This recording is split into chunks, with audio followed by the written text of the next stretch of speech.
2025년 9월 12일 금요일 새벽 기도회를 하나님 앞에 드리시겠습니다. 하나님의 말씀은 고린도전서 6장 말씀입니다. 너희 중에 누가 다른 이와 더불어 다툼이 있는데 구태여 불의한 자들 앞에서 고발하고 성도 앞에서 하지 아니하느냐? 성도가 세상을 판단할 것을 너희가 알지 못하느냐? 세상도 너희에게 판단을 받겠거든 지극히 작은 일 판단하기를 감당하지 못하겠느냐? 우리가 천사를 판단할 것을 너희가 알지 못하느냐?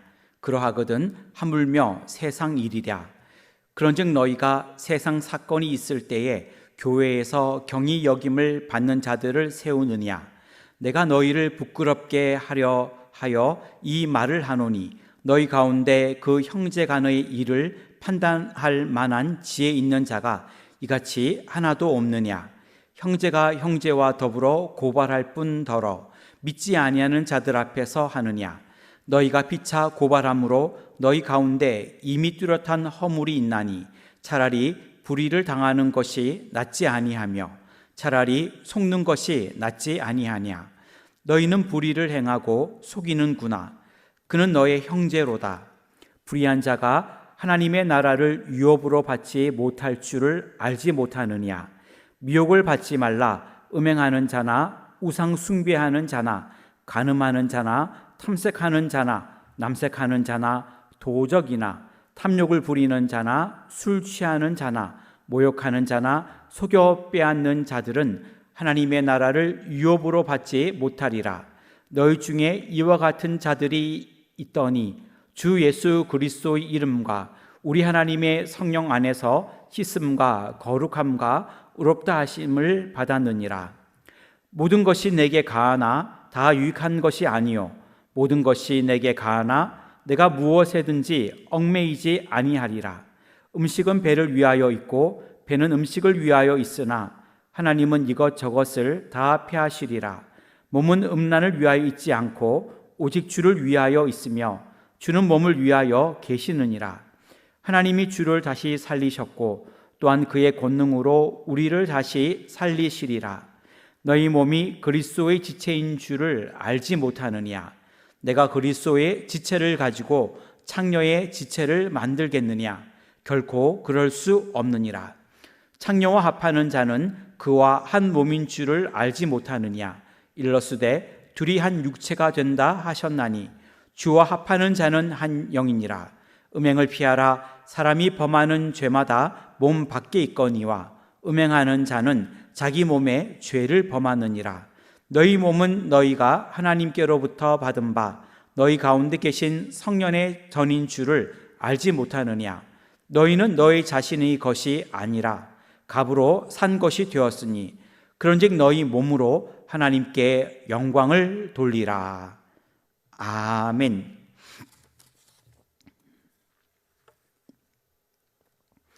고린도전서 6장은 그리스도인들이 세상에서 사는 것에 대한 말씀을 기록하고 있습니다.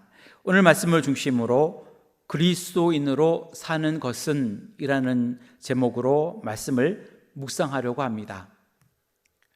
그리스도인으로 사는 것은 어떻게 살아야 하는 것일까요? 첫째는 분별하며 사는 것입니다. 12절 말씀을 읽겠습니다. 모든 것이 내게 가하나 다 유익한 것이 아니요 모든 것이 내게 가하나 내가 무엇에든지 얽매이지 아니하리라. 아멘. 그리스도인에게는 자유함이 있습니다. 그런데 그리스도인의 자유가 결코 방종을 의미하지는 않습니다. 그리스도인의 자유는 내가 기뻐하는 일을 마음대로 할 수 있다는 의미도 아니고 쾌락을 마음대로 즐겨도 된다는 의미도 아닙니다. 그리스도 안에서 자유를 누리는 것, 이러한 자유는 유익한 것을 분별하며 행할 수 있는 그러한 자유입니다. 우리는 주님이 주신 자유함으로 나에게도 또 함께하는 믿음의 성도들에게도 유익함을 끼칠 수 있어야 합니다. 우리는 유혹이 많은 세상을 살아가고 있습니다. 그리스도인으로 살아가며 서로의 유익을 위해, 덕을 세우기 위해 분별하며 살아가야 하는 것입니다. 바울은 고린도전서 10장 23절부터 24절까지의 말씀을 보면 모든 것이 가하나 모든 것이 유익한 것은 아니요 모든 것이 가하나 모든 것이 덕을 세우는 것은 아니니 누구든지 자기의 유익을 구하지 말고 남의 유익을 구하라, 이렇게 말씀하고 있습니다. 첫 번째 대지를 통해 이렇게 적용하기를 원합니다. 나는 무엇이 유익한지를 분별하며 살아가고 있습니까? 그리스도인으로 사는 것은 어떻게 살아가야 할까요? 둘째로 그리스도의 지체로 사는 것입니다. 15절 말씀을 읽겠습니다.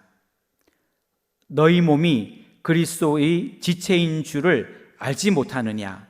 내가 그리스도의 지체를 가지고 창녀의 지체를 만들겠느냐? 결코 그럴 수 없느니라. 아멘. 바울은 그 당시 만연했던 음행이 교회 안으로 들어온 것에 대하여 강력하게 경고하고 있습니다. 바울은 15절에서 우리의 몸은 그리스도의 지체라고 그렇게 말하고 있습니다. 지체라고 하는 말은 손, 발과 같은 신체의 일부를 가리킬 때 사용하는 말입니다. 우리는 그리스도와 연합하였고 이제 그리스도와 하나가 된 것입니다. 그리고 그리스도의 지체가 되었다는 것입니다. 그래서 바울은 우리가 주님과 연합한 그리스도인이 되었기 때문에 음행을 피하라, 이렇게 말씀하고 있습니다. 주님과 연합하여 주님과 하나가 되어서 주님의 지체로 살아가기를 소원합니다. 바울은 고린도전서 12장 12절에서 몸은 하나인데 많은 지체가 있고 몸의 지체가 많으나 한 몸임과 같이 그리스도도 그러하니라, 이렇게 말씀하고 있습니다.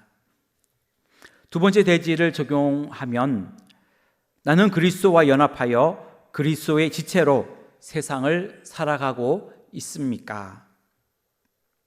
그리스도인으로 사는 것은 어떻게 살아가야 할까요? 셋째는 성령의 전으로 사는 것입니다. 19절 말씀을 읽겠습니다. 너희 몸은 너희가 하나님께로부터 받은 바 너희 가운데 계신 성령의 전인 줄을 알지 못하느냐? 너희는 너의 자신의 것이 아니라. 아멘. 19절에서 바울은 너의 몸은 너희 가운데 계신 성령의 전인 줄을 알지 못하느냐, 그렇게 강조하고 있습니다. 여기서 성령의 전은 성도 개개인이 하나님의 성전이고 개인의 인격 속에는 성령님이 계신다는 것을 의미합니다. 따라서 하나님의 전으로서의 몸인 성도는 거룩한 성전으로서의 합당한 삶을 살아야 합니다. 우리 몸이 성령님이 거하시는 거룩한 처소이기 때문입니다. 하나님께서는 우리 몸을 창조하셨습니다.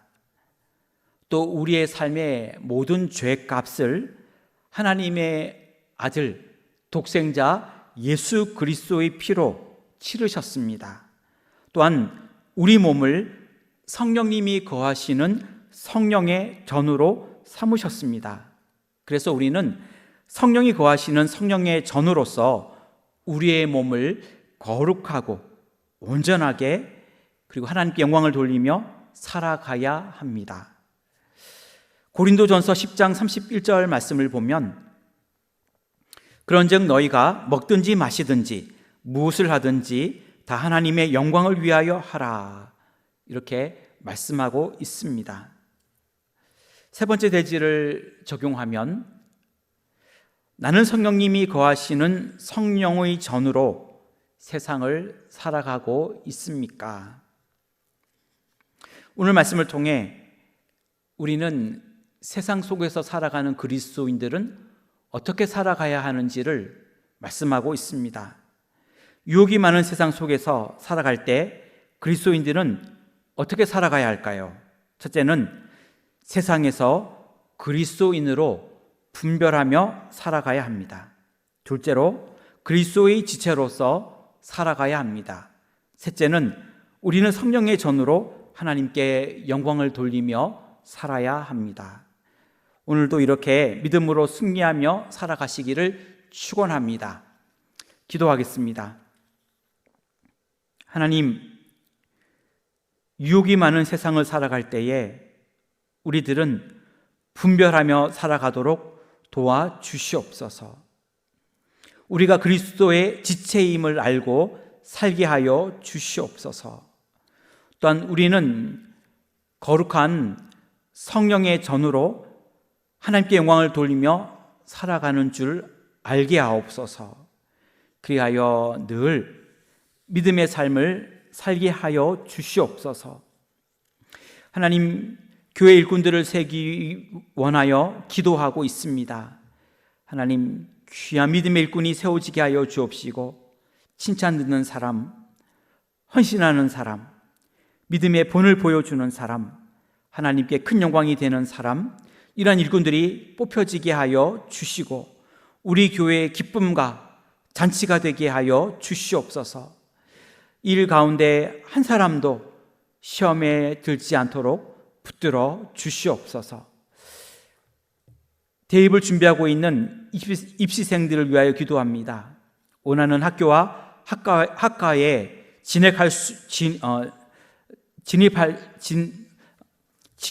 대입을 진학할 수 있도록 인도하여 주옵시고, 또 수시 또 수능 준비하는 우리 자녀들에게도 하나님 함께하여 주시옵소서. 건강을 위하여 기도할 때에 그 건강에 축복하여 주시고 힘있게 주님 잘 섬기게 하여 주시옵소서. 오늘도 주님 의지하오며 예수님의 이름으로 기도하옵나이다. 아멘.